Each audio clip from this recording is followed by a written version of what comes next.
Hello everyone, my name is Oishiki. At first I would like to say that please kindly subscribe my channel. So today I am going to read part 2 of Postmaster.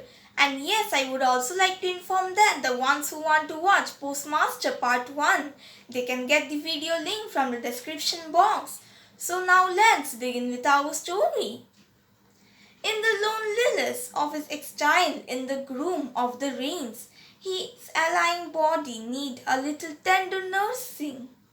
He longed to remember the touch of the forehead of the soft hands with tinkling blankets, to imagine the presence of loving womanhood, the nearness of mother and sister.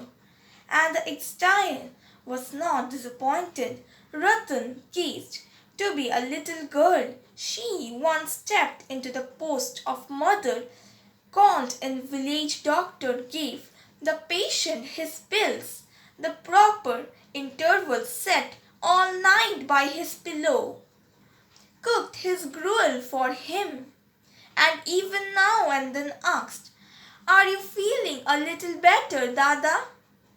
It was some time before the postmaster was weakened body was able to leave his sick bed. "No more of this," said he with decision. "I must get a transfer." He at once wrote off to Kolkata an application for transfer on the ground of unhealthiness of a place. Relieved from her duties as nurse, Ratan again took up her old place outside the door.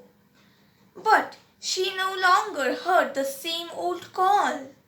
She would sometimes peep inside furtively to find the postmaster sitting on chair or stretched on his bed and staring absent-mindedly into the rain.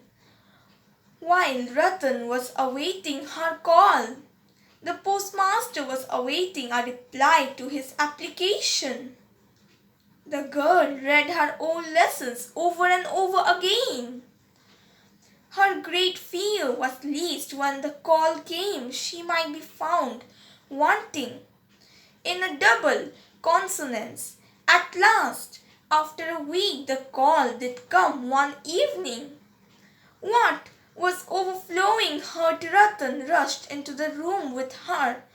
"Were you calling me, Dada?" The postmaster said. "I am going away tomorrow, Ratan." "Where are you going, Dada?" "I am going home." "When will you come back?" "I am not coming back." Ratan asked no questions. The postmaster of his own accord went to tell her that her application of a transfer had been rejected, so he has resigned from his post and was going home. For a long time neither of them spoke another word. The lamp went out dimly, burning, and from a leak in one corner of the thatch water dripped steadily into an earthen vessel on the floor beneath it. After a while, Ratan rose and went off the kitchen to prepare the meal, but she was not so quick about it on other days. Many few things to think of had entered her little brain. When the postmaster had finished his supper, the girl suddenly asked him, "Dada, will you take me to your home?" The postmaster laughed. "What an idea!" he said, but he didn't think it necessary to explain to the girl wherein lay the absurdity. The whole night, in her waiting, in her dreams, the postmaster's laughing reply haunted her. What an idea! On getting up in the morning, the postmaster found his bath ready. He had stuck to his Calcutta habit of bathing in water drawn and kept in pitcher instead of taking a plunge in the river, as was the custom of the village. For some reason or other, the girl could not ask him about the time of his departure.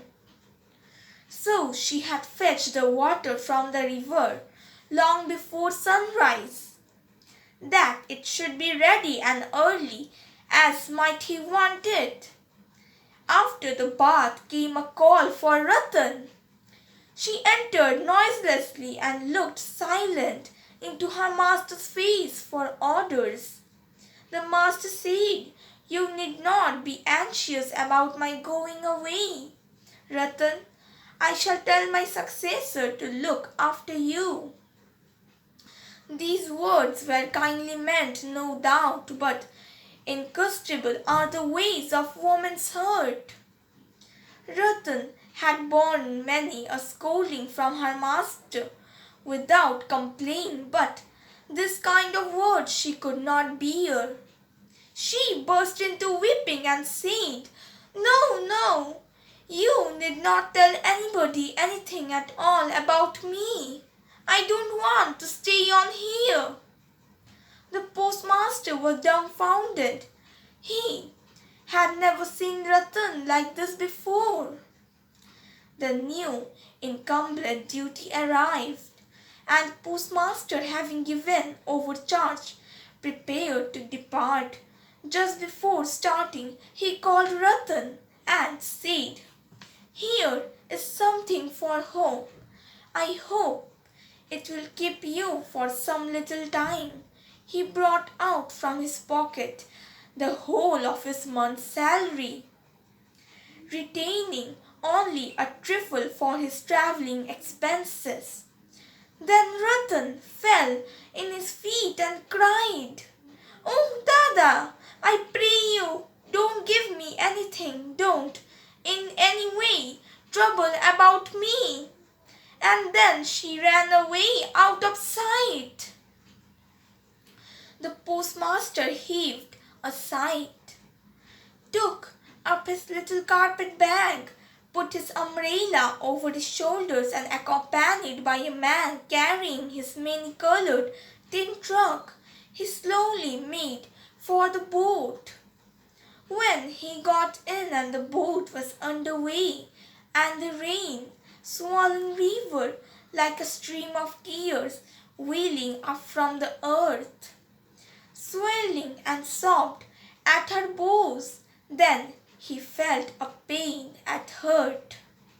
The grief-stricken face of a village girl seemed to represent for him the great unspoken prevailing grief of Mother Earth herself. At one time he had an impulse to go back and bring away along with him of lonesome waif, forsaken for the world, but the wind had just filled the sails, the boat had got well into the middle of the turbulent current, and already the village was left behind, and its outlying dwelling ground came in sight. So the travellers borne to the breadstuff of the swift-lofting river consoled himself with philosophical reflections. To the numberless meetings and playings going out in the world on death, the great painting from the which none returns. But Ratan had no philosophy. She was wandering about the post office in flood of tears. It may be that she had still a lurking hope in some corner of her heart that her Dada would return, and this is why she could not tear herself away. Alas, of our foolish human nature, its food mistakes are persistent. This decides of a reason to take a long time to assert her own strength. The sunrise proof meanwhile are disbelieved. False hope is clung to which one's might and main till a day comes when he has struck the heart dry and forcibly breaks through the bonds and departs.